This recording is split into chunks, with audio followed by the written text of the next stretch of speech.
मेरे प्यारे बच्चों, मेरे चैनल आशीष विद्यालय पर आप लोगों का स्वागत है। ये चैनल डेडिकेटेड है क्लास 9th और 10th के स्टूडेंट्स के लिए, जहां पर मैं आप लोगों को सोशल साइंस पढ़ाता हूं। आज के इस वीडियो में हम लोग क्लास 10th के हिस्ट्री के दूसरा चैप्टर नेशनलिज्म इन इंडिया का NCERT text book question answers को डिस्कस करेंगे। पिछले वीडियो में हम लोगों ने पढ़ा था इस भाग को, ठीक है। इन क्वेश्चन आंसर्स को हम लोगों ने डिस्कस किया था, जिसका लिंक मैंने नीचे के डिस्क्रिप्शन बॉक्स में और एंड स्क्रीन में दे रखा है। आज के इस वीडियो में हम लोग ये वाला जो पार्ट है, नीचे 4 क्वेश्चंस हैं, इसके बारे में हम लोग डिस्कस करेंगे और इसको समझेंगे, ठीक। तो आगे बढ़ने से पहले आप लोगों से रिक्वेस्ट है कि यदि आप लोग मेरे चैनल पर नए हैं तो मेरे इस चैनल को सब्सक्राइब कर लीजिए और बेल आइकन को प्रेस कर लीजिए, ताकि जब भी मैं कोई नया वीडियो अपलोड करूँ तो इसकी नोटिफिकेशन आप लोगों को मिल जाए। आइए हम लोग सबसे पहला क्वेश्चन देखते हैं। List all the different social groups which joined the non cooperation movement of 1921, then choose any 3 and write about their hopes and struggles to show why they joined the movement. अब इस question के 2 part हैं। पहले part में ये पूछा जा रहा है कि उन डिफरेंट सोशल ग्रुप्स के बारे में बताइए नहीं, उनकी लिस्ट बनाइए, ठीक, जो लोगों ने या जिन सोशल ग्रुप्स ने नॉन कोऑपरेशन मूवमेंट में पार्टिसिपेट किया था। दूसरे पार्ट में ये पूछा जा रहा है कि जो आपने लिस्ट बनाया है उनमें से कोई 3 ग्रुप्स को चुनिए और उनके बारे में लिखिए कि उन लोगों ने इस मूवमेंट में क्यों पार्टिसिपेट किया था और उनकी क्या आकांक्षाएं थीं, ठीक है, और फिर उन्होंने किस तरीके से स्ट्रगल किया उसको भी लिखना है। तो आइए हम लोग सबसे पहले पार्ट को डिस्कस करते हैं। तो जो पहला पार्ट में तो हम लोगों को लिस्ट बनाना है, तो ये लिस्ट मैंने बनाया है, ठीक है। पहला, students, headmasters and teachers, lawyers, political leaders, merchants and traders, peasants in Awadh, tribal peasants of Gudem hills in Andhra Pradesh. उसके बाद लास्ट में प्लांटेशन वर्कर्स इन असम। इन्हीं सब सोशल ग्रुप्स के बारे में आपकी बुक्स में डिस्कस दिया हुआ है, ठीक। अब अगला पार्ट में देखते हैं कि इनमें से 3 ठो को चुनना है, 3 सोशल ग्रुप्स को।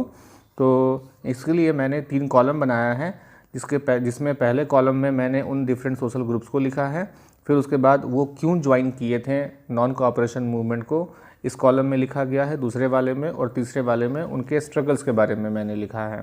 तो सबसे पहला सोशल ग्रुप है वो है पीजेंट्स इन अवध, ठीक है। ये क्यों जुड़े थे? तो क्योंकि इनका डिमांड था कि इनका जो लैंड रेवेन्यू है उसे वो कम करवाना चाहते थे, साथ में बेगार को भी एबोलिश करवाना चाहते थे। जैसा कि आप जानते हैं, बेगार का मतलब होता है कि मजदूरों से फ्री में काम करवाना, ठीक है। साथ में जो अत्याचारी लैंडलॉर्ड्स थे उनका ये सोशल बॉयकॉट यानी कि सामाजिक बहिष्कार चाहते थे। इनका स्ट्रगल क्या था? तो जो बार्बर्स थे, वाशरमैन थे और ऐसे और भी जो सर्विस देने वाले जो ऑक्यूपेशन के लोग थे, इन लोगों ने क्या किया था कि जो लैंडलॉर्ड्स हैं उनको सर्विस देने से मना कर दिया था। साथ में जब नॉन कोऑपरेशन मूवमेंट स्टार्ट हुआ तो इन लोगों ने जो लैंडलॉर्ड्स थे, ताल्लुकदार थे और बड़े व्यापारी थे, उनके ऊपर इन लोगों ने अटैक किया था, उनके घरों पर भी अटैक किया था, ठीक। और बाज़ारों में जो अनाज की जमाखोरी की गई थी, अनाज को छिपा करके जमा करके रखा गया था, उस पर इन लोगों ने अटैक करके उसे लूट लिया था। आइए दूसरा सोशल ग्रुप्स के बारे में पढ़ते हैं। जो दूसरा सोशल ग्रुप है वो है tribal peasants in Gudem hills of Andhra Pradesh. तो आंध्र प्रदेश के ट्राइबल किसान थे। इनका डिमांड क्या था? तो इनको क्या किया गया था कि इन ट्राइबल पीपल्स को फॉरेस्ट में जाने से रोक दिया गया था, कानून बना करके अंग्रेज़ों के द्वारा, ठीक। अब जो फॉरेस्ट होता है इन ट्राइबल पीपल्स का घर होता है और फॉरेस्ट में ही जाने से रोक दिया गया।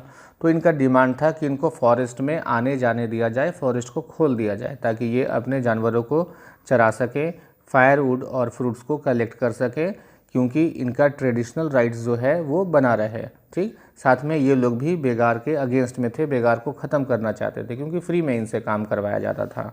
अब इन्होंने संघर्ष में क्या किया था? तो जब नॉन कोऑपरेशन मूवमेंट स्टार्ट हुआ तो गुडेम हिल्स के जो रिबेल्स थे उन लोगों ने पुलिस स्टेशंस पर अटैक किया और ब्रिटिश ऑफिशियल्स को किल करने यानी उनकी हत्या करने की कोशिश की, और साथ में इन लोगों ने गुरिल्ला वारफेयर छेड़ दिया था, ठीक है।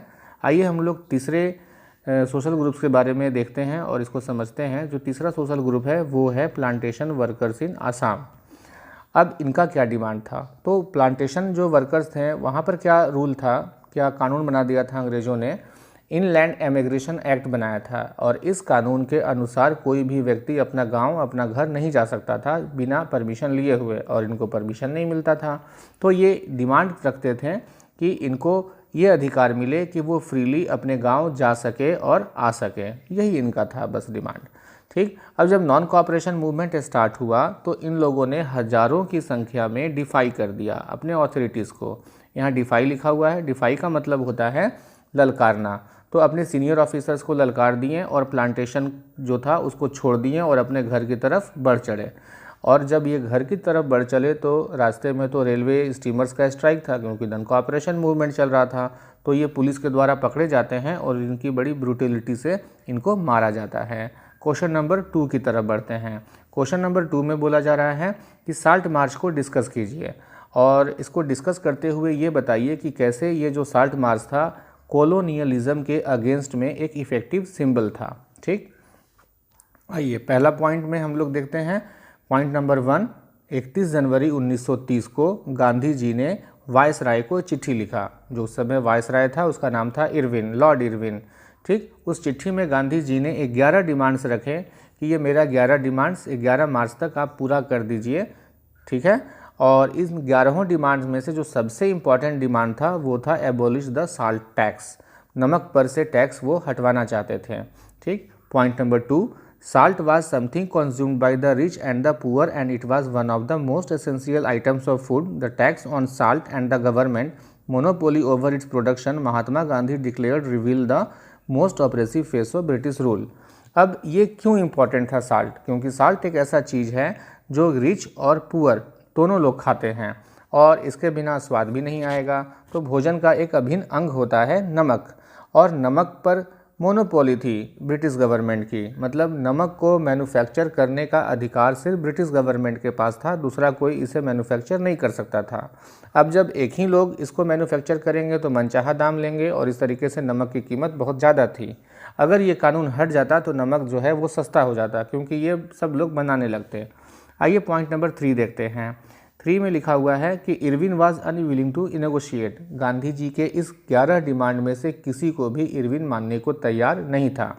तब गांधी जी ने क्या किया कि उन्होंने जो डेडलाइन दिया था 11 मार्च का, तो 11 मार्च तक तो उसने कोई बात नहीं माना। तब उसने गांधी जी ने 12 मार्च को अपने घर साबरमती आश्रम से निकल पड़े दांडी के लिए। दांडी एक ऐसा जगह है जो समुद्र के किनारे है जहाँ नमक बनाया जाता है, और गांधी जी के घर से जो दांडी है वो 240 मील का रास्ता है। और गांधी जी अपने 78 वॉलंटियर्स के साथ चल पड़े। उनको 24 दिन का समय लग गया, वो पर डे और 10 मील्स चलते थे। ठीक, point 4, on 6 April he reach Dandi and ceremonially violated the law manufacturing salt by boiling sea water. और 6 अप्रैल को वो दांडी पहुंच गए, और दांडी पहुंच के उन्होंने बॉइलिंग वाटर से नमक बना करके दिखा दिया, और इस तरीके से उन्होंने इस कानून को तोड़ दिया। ठीक, this marked the beginning of the civil disobedient movement which compelled Lord Irwin to sit at table with Gandhi ji on 5 March 1931। और ये जो घटना थी 6 अप्रैल वाली, इसी दिन से सिविल डिसोबीडियंट मूवमेंट लॉन्च हो जाता है। और यही सिविल डिसोबीडियंट मूवमेंट जो इरविन था उसको घुटने टेकने पर मजबूर कर देता है, और वो टेबल पर गांधी जी से बातचीत करने के लिए तैयार हो जाता है अगले साल मार्च 1931 में। ठीक है, क्वेश्चन नंबर 3 देखते हैं। 3 में बोल रहा है, imagine you are a women participating in the civil disobedient movement, explain what the experience mean to your life. मतलब मान लेते हैं कि आप एक महिला हैं और आपने सिविल डिसोबीडियंट मूवमेंट में पार्टिसिपेट किया है, तो आपको अपना अनुभव बताना है। Point number 1, civil disobedient movement was the large scale participation of women during Gandhi ji salt march. Thousands of women came out of their homes to listen to him. जब सिविल डिसोबीडियंट मूवमेंट स्टार्ट हुआ तो बड़ी संख्या में महिलाएं बाहर निकली थीं और उन्होंने इस मूवमेंट में पार्टिसिपेट किया था। ठीक, और गांधी जी की जो स्पीचेस थी वो सुनने के लिए वो घर से बाहर निकलती थी और ध्यान से सुनती थी।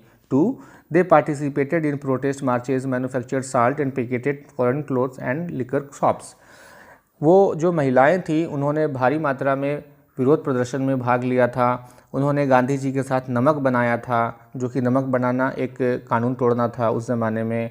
फॉरेन क्लोथ्स का उन लोगों ने बहिष्कार किया, और लीकर शॉप्स यानी जो शराब की जो दुकानें होती हैं उसके सामने वो लोग धरना प्रदर्शन करती थीं।